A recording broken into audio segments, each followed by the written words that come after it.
அனைவருக்கும் வணக்கம். என் லைஃப்பில் இந்த மாதிரி ஒரு பெயின்ஃபுல்லான ஒரு சுச்சுவேஷனை நான் ஃபேஸ் பண்ணதே கிடையாது. மனசு முழுக்க வலி வலி மட்டும்தான். இந்த சுற்றுப்பயணத்தில் என்னென்ன மக்கள் பார்க்க வராங்க, அதுக்கு ஒரே ஒரு காரணம் தான், அவங்க என் மேலே வச்சிருக்கிற அன்பும் பாசமும். அந்த அன்புக்கும் பாசத்துக்கும் நான் எப்பவும் கடமைப்பட்டிருக்கிறேன். அதனால தான் இந்த சுற்றுப்பயணத்தில் மற்ற எல்லா விஷயங்களையும் தாண்டி மக்களுடைய சேஃப்டி, அதில் எந்த காம்ப்ரமைஸும் பண்ணிடக்கூடாதுன்றதுக்காக தான் அது என் மனசில் ரொம்ப ஆழமாக இருக்கும் அந்த எண்ணம்.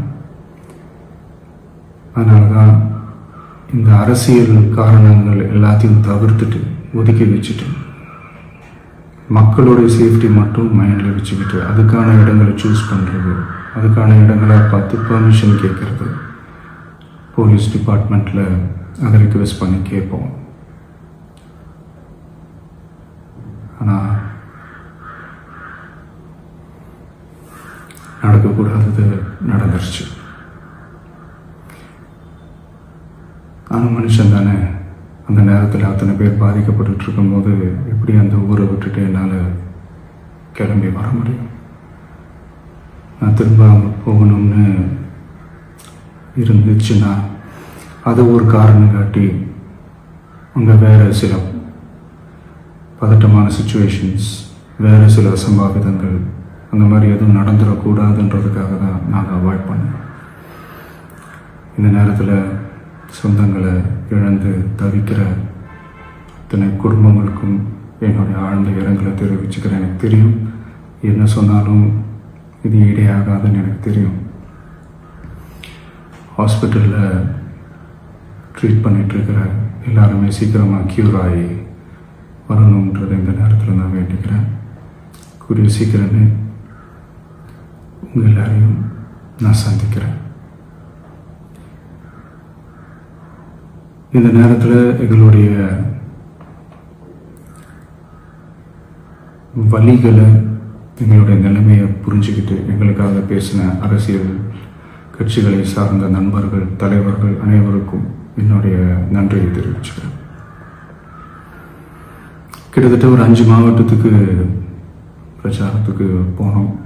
இந்த மாதிரி எதுவுமே நடக்கல. ஆனால் கரூரில் மட்டும் ஏன் எப்படி நடக்குது, எப்படி நடக்குது?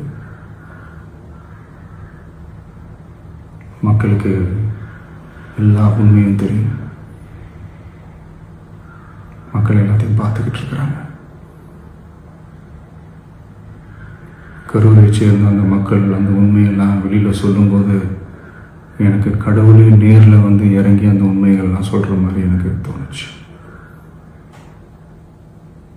சீக்கிரமே எல்லா உண்மைகளும் வெளியில் வரும்.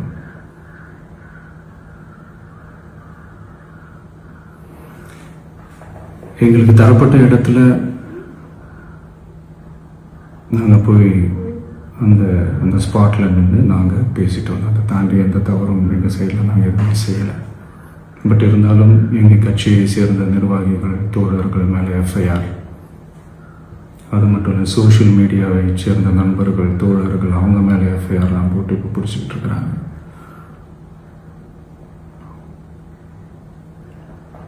சிஎம் சார், உங்களுக்கு ஏதாவது இந்த பழி வாங்கணும் அப்படின்ற எண்ணம் ஏதாவது இருந்துச்சுன்னா என்ன வேணாலும் பண்ணுங்க.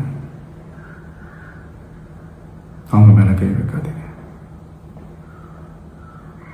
நான் ஒன்று வீட்டில் இருப்பேன், இல்லை நான் ஆஃபீஸில் இருப்பேன். என்ன வேணாலும் செய்யுங்க. நண்பர்களே, தோழர்களே, நம்மளுடைய அரசியல் பயணம் இன்னும் ஸ்ட்ராங்காக, இன்னும் தைரியத்தோட கண்டினியூ ஆகும்.